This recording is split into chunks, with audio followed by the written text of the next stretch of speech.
I had been thirsty for months, not for water, but for something I couldn't name. It was the kind of thirst that sits quietly inside you, hidden behind smiles and conversations, waiting for someone to notice. Life had become a loop of routine faces and empty laughter. I didn't even know what I was missing anymore. Love?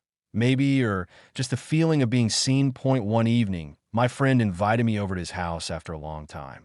I went without expecting anything special. The air smelled of dust and old furniture, the kind of scent that belongs to memories. The house felt calm, heavy with years of stories and quiet moments. When I entered, my friend greeted me quickly, but my attention was drawn to the man sitting near the window. His grandfather. He was older, yet there was something gentle about him, something that pulled me in before I could understand why. His eyes were calm but deep. His voice carried warmth when he asked if I wanted tea. I nodded, trying to act normal, but my chest tightened for reasons I didn't want to explore. He smiled faintly as he poured tea for everyone, his hands slightly trembling yet graceful. As the evening went on, we all sat together. My friend talked endlessly about random things, but I found myself silent, stealing glances toward his grandfather. There was a strange peace about him, an aura that made me forget my restlessness. At times, I caught him looking at me too, not in an obvious way, but as if he was quietly studying me. It felt as if he saw through my surface, into the tiredness I'd been carrying for months. Later that night, my friend got busy on a phone call and stepped out. I stayed behind, scrolling through my phone, pretending to be occupied. The grandfather was still there, reading something, the dim light falling across his face. He looked up once and asked softly, "You seem lost in thought. Are you all right?" The question caught me off guard. No one had asked me that in a long time. I forced a small smile and said, "I'm fine. Just tired." He nodded slowly. "Tiredness doesn't always come from work," he said, returning to his book. "Sometimes it comes from emptiness." Those words stayed with me. It felt as if he had looked straight into me and named the feeling I couldn't describe. I didn't reply, but inside, I felt something move, a quiet recognition. For the first time in months, I felt noticed, and that simple awareness warmed me more than the tea in my hand. As the night grew quieter, my friend's laughter echoed from another room while the house began to fall asleep. The grandfather got up to leave, giving me a polite nod, but his eyes lingered for a second too long. Something unspoken passed between us, like a glance that carried a question neither of us wanted to ask. When I went to bed later, I couldn't sleep. I kept thinking about his words, about that gaze that felt heavy yet calm. My mind replayed the moment over and over. I didn't know why it mattered so much, why his voice still echoed in my ears. But in that sleepless night, one thing became clear. I wasn't just thirsty for love. I was thirsty for connection, for understanding, and somehow, in the calm presence of my friend's grandfather, I had felt a drop of it. And that single drop was enough to wake something inside me that I thought had long died. The next morning, sunlight slipped through the thin curtains and touched my face. I woke up early, unable to shake off the thoughts that had kept me awake most of the night. The house was quiet, except for the soft rustle of leaves outside. I stepped out to get some fresh air and found him sitting in the garden, reading the same old book I had seen in his hands last night. He looked up when he heard my footsteps and smiled faintly. "You're up early," he said, his voice low and calm. "I couldn't sleep," I admitted. He gestured toward the chair beside him. "Join me. Mornings are better when you have someone to share the silence with." I sat down. The air was cool, carrying the scent of wet grass and flowers. For a while, we didn't speak, just listened to the birds and the distant hum of the world waking up. It was peaceful, yet every second felt heavy with something unspoken. That he finally closed his book and looked at me. "You remind me of myself when I was younger," he said softly.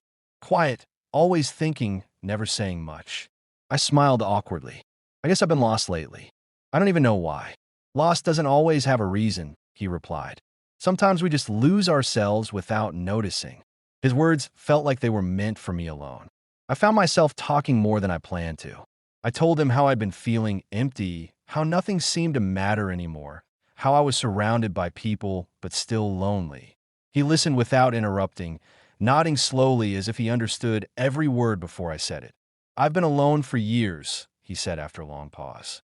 "When you live long enough, you start missing not just people, but the feeling of being needed." There was sadness in his tone, but also warmth. I looked at him, really looked this time, at the lines around his eyes, the quiet strength in his face, the way he seemed to carry both pain and peace together. "I think everyone wants to be seen," I said. That he smiled faintly. "Yes, and sometimes being seen is more dangerous than being touched." That line hit me harder than I expected. For a few seconds, neither of us looked away. There was a quiet pull in that gaze, something forbidden yet strangely comforting. My heart beat faster, though nothing had been said or done. That he looked away first, breaking the tension. "It's a beautiful morning," he said, pretending to admire the flowers. But his voice was softer now, uncertain. That I wanted to speak, to say something that would make sense of the moment, but all I managed was a nod. That we sat there again in silence. His hand rested on the arm of the chair, close to mine, close enough that I could feel the warmth. I didn't move, and neither did he. The distance between us felt like a secret we were both guarding, a line neither dared to cross, but both wanted to. Eventually, he stood up and said he should go inside. Before leaving, he turned slightly and said, "You have kind eyes. They hide too much sadness." The word stayed with me long after he left the garden. I didn't know how to react, whether to feel flattered, guilty, or afraid. All I knew was that something had changed. The rest of the day passed slowly. I tried to act normal when my friend was around, but my mind kept drifting back to the garden, to his words, to that moment of silence that had felt louder than anything else. That night, when everyone was asleep again, I sat by the window, staring into the dark.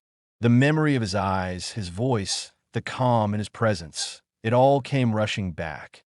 I told myself it was nothing, just a strange connection. But deep down, I knew it was more. It wasn't just attention I was drawn to, it was the feeling of finally being seen, and that feeling was slowly becoming impossible to ignore. The next day, I tried to keep my distance, pretending everything was normal. My friend talked about random plans for the weekend, unaware of the quiet storm building inside me. Every sound in that house felt louder than usual. The ticking clock, the creak of the floor, the faint cough coming from the other room where his grandfather sat. I kept finding excuses not to go near him. Yet every time I heard his voice, something in me turned toward it, drawn like a tide.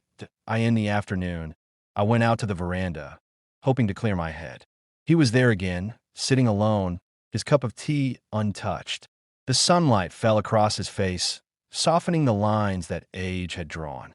When he saw me, he smiled, but it wasn't the same as before. There was hesitation in it, an awareness that both of us were trying not to name. "You're leaving today?" he asked quietly. "Yes," I said. "In a few hours." He nodded, staring at the garden. It's strange how quickly we get used to someone's presence. I didn't know what to say. The air between us felt too heavy, too fragile. I wanted to thank him for listening, for understanding me in a way no one else had, but the words stayed trapped in my throat. "I shouldn't have said what I did yesterday," he said finally. "It wasn't right." "You didn't say anything wrong," I whispered. He looked at me then, eyes steady, filled with something that felt both kind and forbidden. "Sometimes even silence can be wrong," he said. That we sat there without talking. The world around us seemed to disappear. The sound of birds, the distant voices from inside the house. Everything faded. I felt that same quiet pull again, that mix of longing and guilt that made it hard to breathe. I wanted to hold on to the moment, yet I knew it couldn't last. When my friend called me from inside, I stood up slowly. He did too. For a second, we just looked at each other, both searching for words that wouldn't come. Then he said softly, "You'll find what you're looking for someday. But don't let loneliness make you forget who you are." I nodded, pretending to understand, though my chest ached with confusion. I wanted to thank him, to say something that would explain everything I felt but couldn't name. Instead, I just said, "Thank you for listening." He smiled again, faintly this time. "Take care of yourself," he said, and turned away before I could reply. That evening, as I left the house, I glanced back one last time. He was standing by the window, half hidden behind the curtain, watching. For a moment, Our eyes met again, and everything I had tried to bury rose to the surface. Desire, sadness, connection, guilt, all tangled together. Then he lowered the curtain, and he was gone dead on the way home. Silence filled the car. My friend kept talking, but I barely heard him. My mind was somewhere else, replaying every word, every look.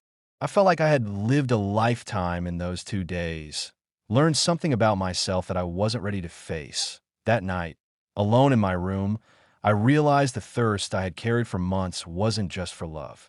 It was for understanding, for the feeling of being seen without judgment. He had given me that, even if only for a moment.